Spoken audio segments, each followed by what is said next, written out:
My name is Jake Wren, and I want to explain something about scanners. A scanner tells you what something is made of. It tells you mass and density and biological composition and threat level based on physical capability. It is a very good tool for understanding what you are looking at in a purely physical sense. What a scanner cannot tell you is what something has been through, what it has survived, what it has decided, what it will do when the moment arrives that asks everything of it. The Surathi scanner that swept me on the docking bay of Station Helvar 9 told Commander Kethvoran that I was a human male, 38 years old, no weapons, no augmentations, no military designation, physical capability rating of 4.2 on the standard outer belt threat assessment scale, which put me well below the threshold that warranted any particular attention. She looked at the result and she looked at me, and she made a sound that her translator did not convert because it did not need to. The meaning was clear in any language. She handed the scanner back to her officer and walked past me, without another word. That was her mistake. Not because I was planning anything at that moment. I was not. I was a structural analyst on the 3-month contract at Helvar 9, and my plan for the day had involved finishing a stress assessment on the station's outer ring and eating something better than the protein packs that the station commissary had been stocking for the last 2 weeks. The Surathi had other plans. They had arrived that morning with 4 ships and a formal declaration that Helvar 9 was being incorporated into Surathi-administered space, effective immediately, and that all current contracts and operations would continue under Surathi oversight. The station director had been given 4 hours to organize a formal transfer of authority. I had been in the outer ring when the announcement came through, and I had walked back to the main concourse and watched the Surathi soldiers move through the station with the efficient calm of people who had done this many times before and found it uncomplicated. The station population of 6,000 was going through the stages that populations go through when something like this happens. Shock first, then the particular quiet of people calculating what this meant for them personally. Then, slowly, a restless energy that had not yet decided what to do with itself. I watched all of this and I thought about Helvar 9. I had been here 3 months. I knew the station the way I always came to know a station I was contracted to, thoroughly and from the inside out, because structural analysis requires you to understand a place at a level most people never bother with. I had been inside every section of Helvar 9, including the sections that were not on the standard crew access map, because the stress assessment required a complete picture, and I had always believed that incomplete picture led to incomplete pictures led to incomplete conclusions. I knew 3 things about Helvar 9 that the Surathi did not know yet. The first was that the outer ring had a structural vulnerability in the section junction between rings 2 and 3 that my assessment had been documenting for 6 weeks.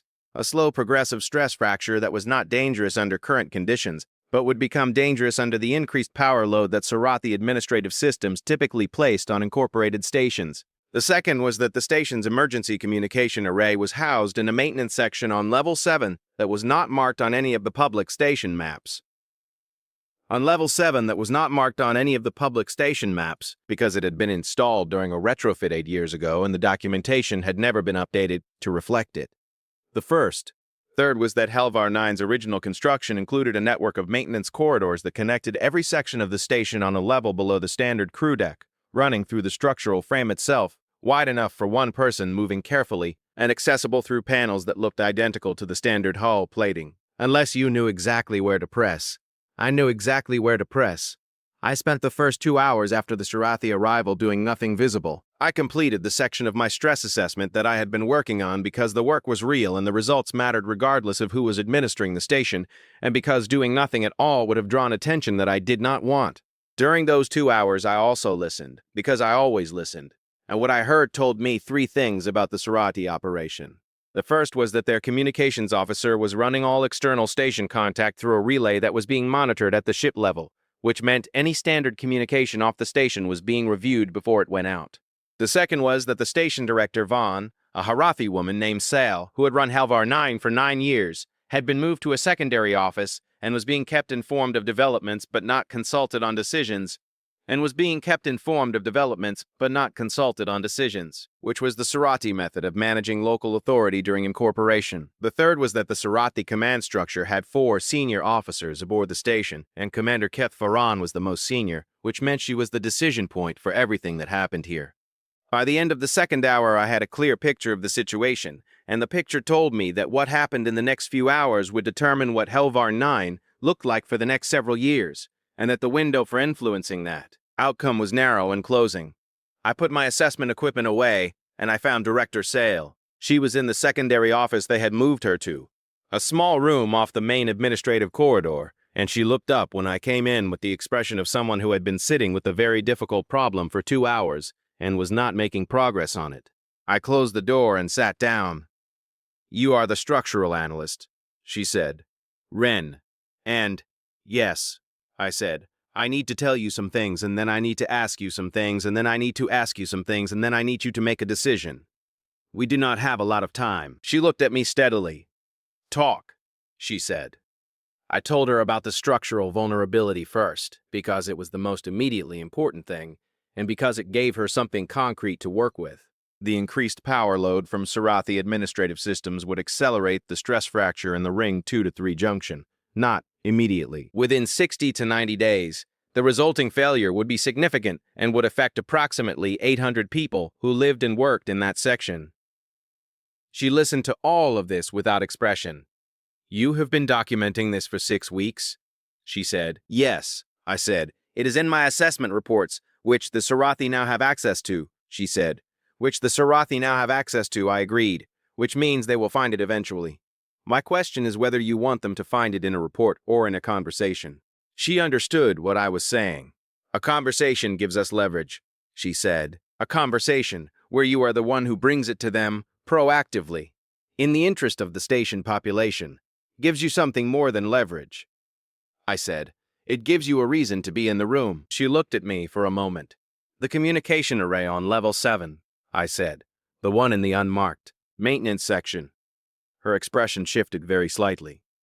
"You know about that," she said. "I do full structural assessments," I said. "I know about that," she said.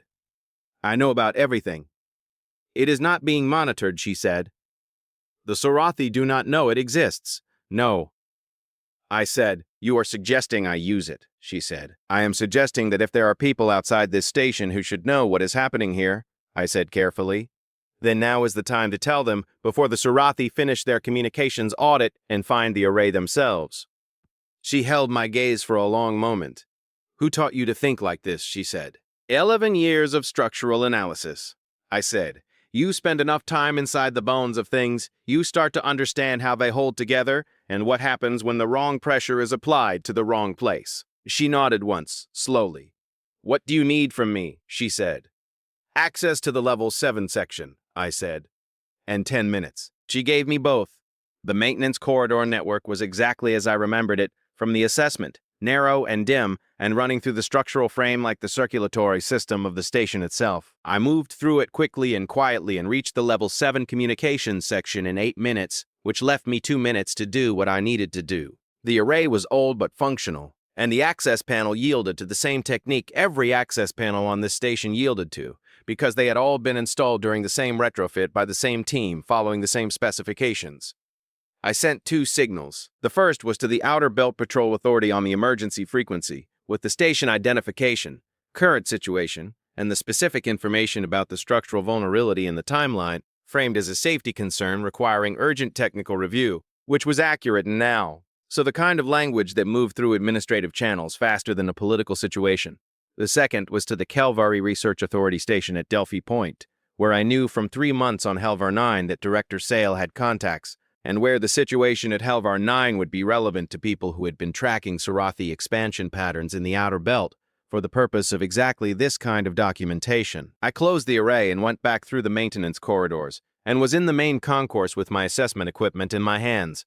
Before the 10 minutes were finished, Commander Kefvorin found me 40 minutes later.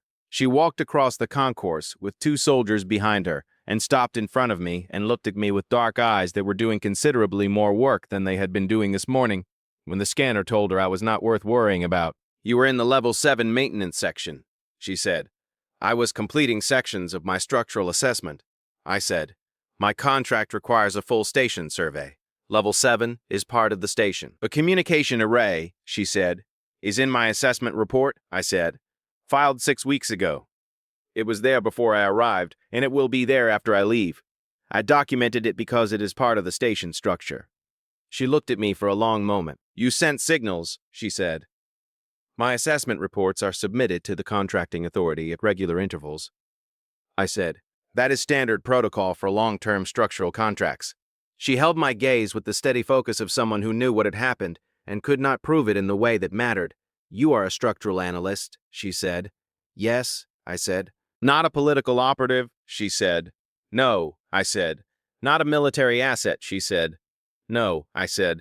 Then explain to me, she said, very quietly, how a structural analyst with a threat rating of 4.2 managed to change the shape of this situation in 40 minutes. I thought about the scanner that had swept me this morning and the sound she had made when she saw the result and the way she had walked past me without another word. Your scanner told you what I am made of, I said. It did not tell you what I have been paying attention to. She was quiet for a long time.